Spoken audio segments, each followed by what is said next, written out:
Muy buenos días. En esta presentación vamos a hablar sobre el control glicémico por el páncreas endocrino y el control de la saciedad. Para empezar a hablar de esto es necesario hablar sobre el funcionamiento del páncreas. Este tiene no solo una función digestiva, sino también una función productora de hormonas, entre estas la insulina y el glucagón. Estas hormonas tienen un papel fundamental en el control glicémico. En cuanto a la insulina, esta se encarga del metabolismo de las glucosas, de los lípidos y también de las proteínas, que está directamente relacionada con el almacenamiento energético. Ante una dieta rica en carbohidratos, podemos decir que tenemos una mayor secreción de insulina. Esta es producida por las células beta del páncreas con un precursor conocido como preproinsulina, el cual se desdobla para convertirse en proinsulina y finalmente este sufre excisiones a partir del aparato de Golgi para formar la insulina. Entonces, ¿esta cómo se secreta? Esta se va a secretar en respuesta al incremento de la glicemia y esto se hace a través de la entrada de la glucosa a la célula. La glucosinasa se va a encargar de convertirla en glucosa 6-fosfato y esta se va a oxidar a ATP, lo que va a ocasionar que en la célula se inhiban los canales de potasio sensibles al ATP, generando una despolarización de la membrana, lo que genera la apertura de los canales de calcio dependientes del voltaje que llevan que las vesículas con insulina se acerquen a la membrana plasmática y finalmente estas sean secretadas mediante exocitosis. Esta tiene una vida media de 4 a 6 minutos y esta es transportada libremente en el plasma sanguíneo.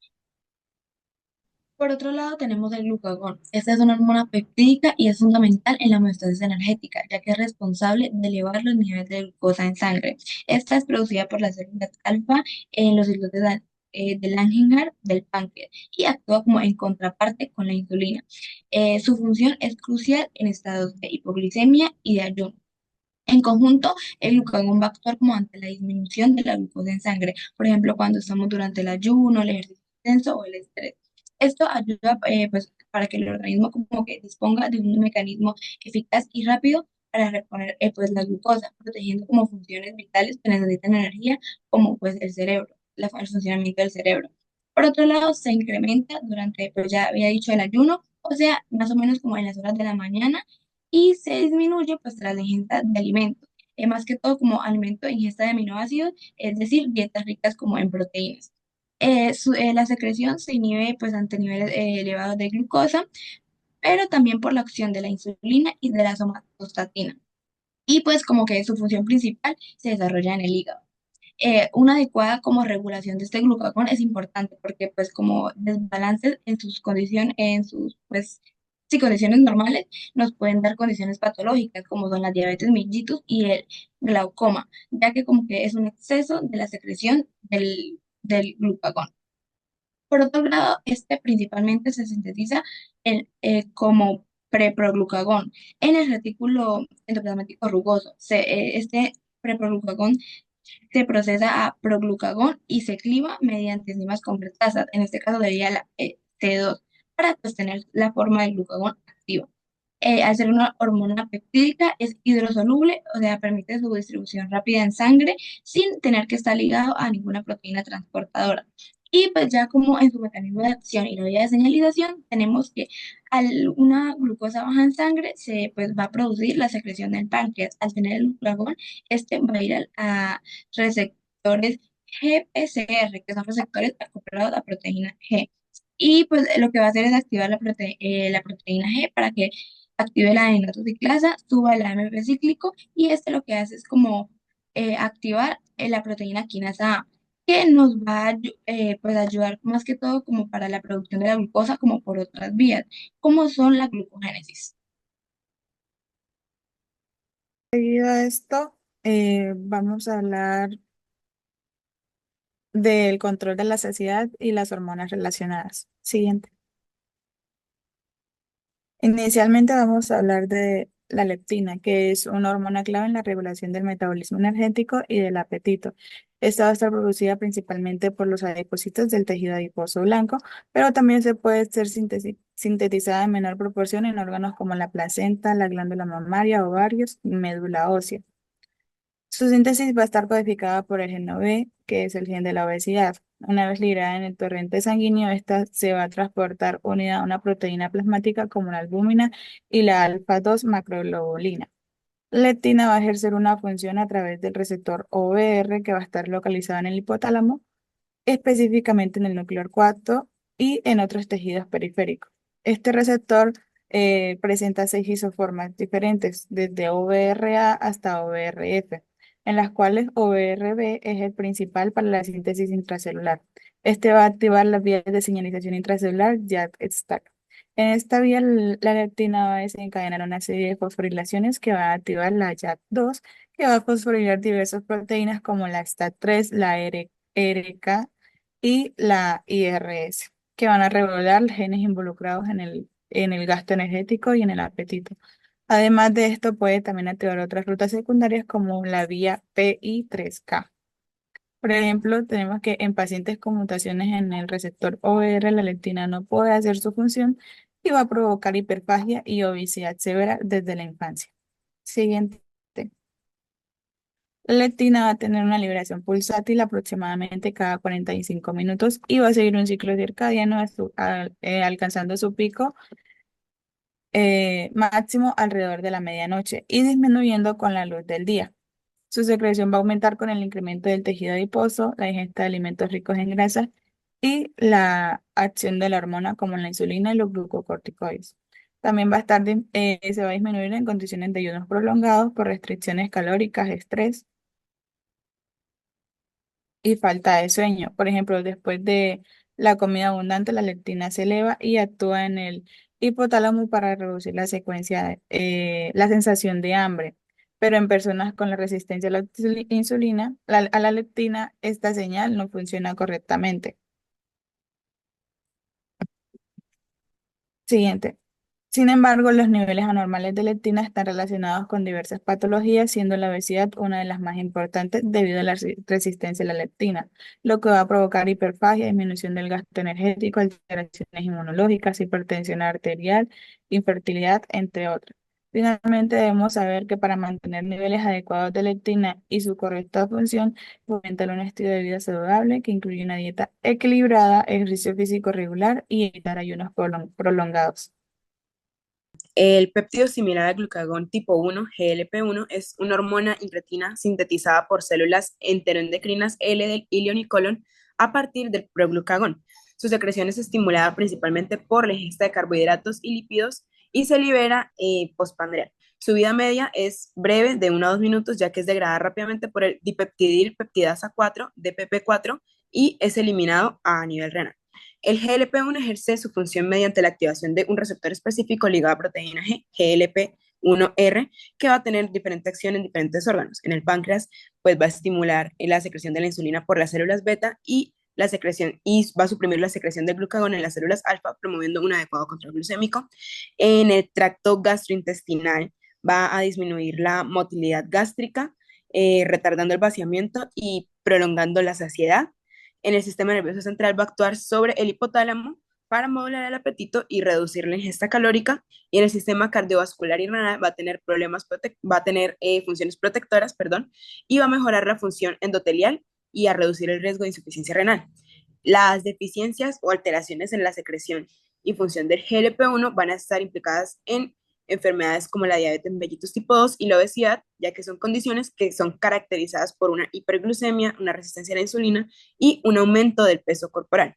La regulación fisiológica del GLP-1 puede ser optimizada mediante una dieta rica en fibra y grasas saludables que favorecen a la función de la microbiota intestinal y a su secreción.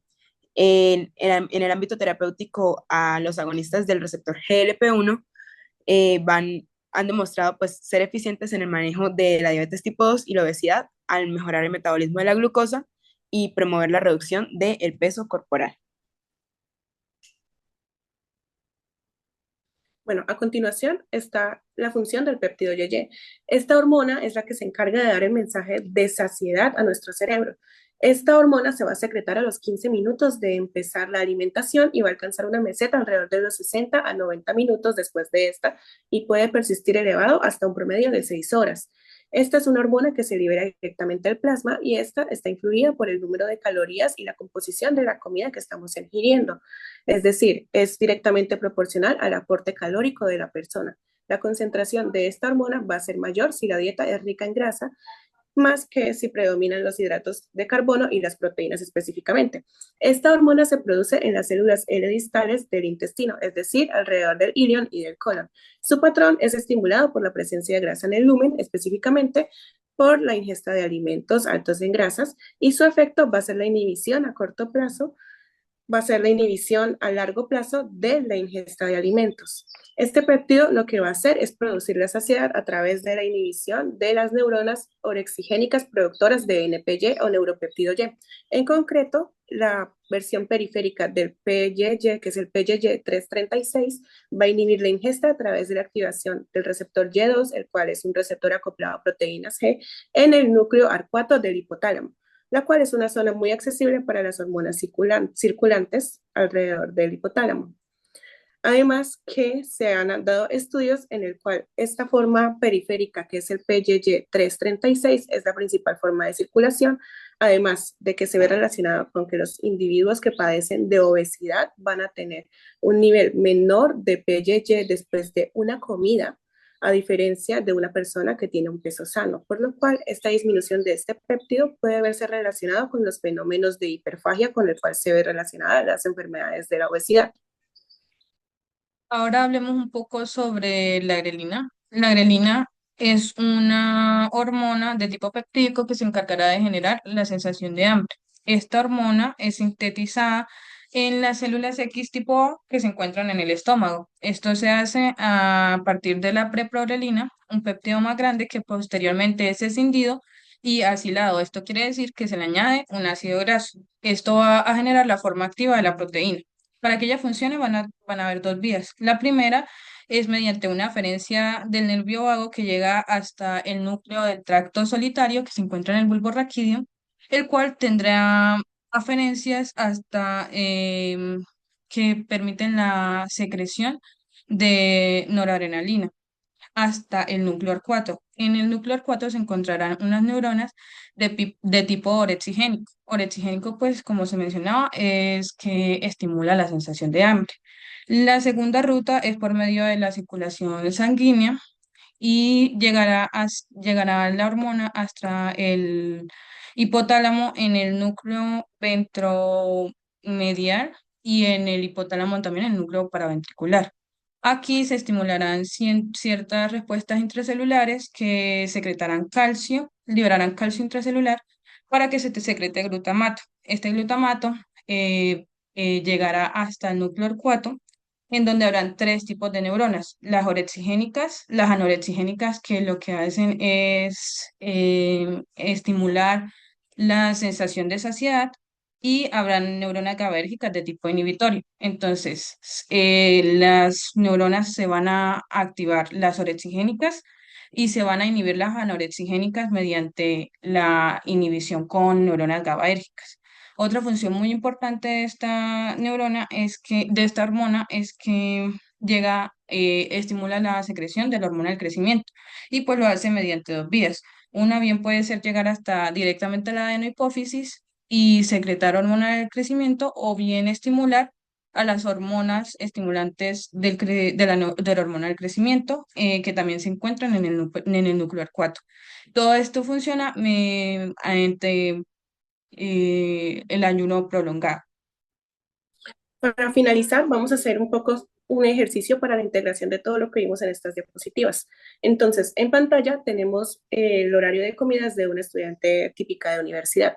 La estudiante va a tener su desayuno alrededor de las 7:30 de la mañana, va a consumir carbohidratos, va a consumir fructosa en forma de jugo, y en ese momento, después de la ingesta de los alimentos, las hormonas de insulina, leptina, péptido YY y el GLP-1 se van a ver disparados.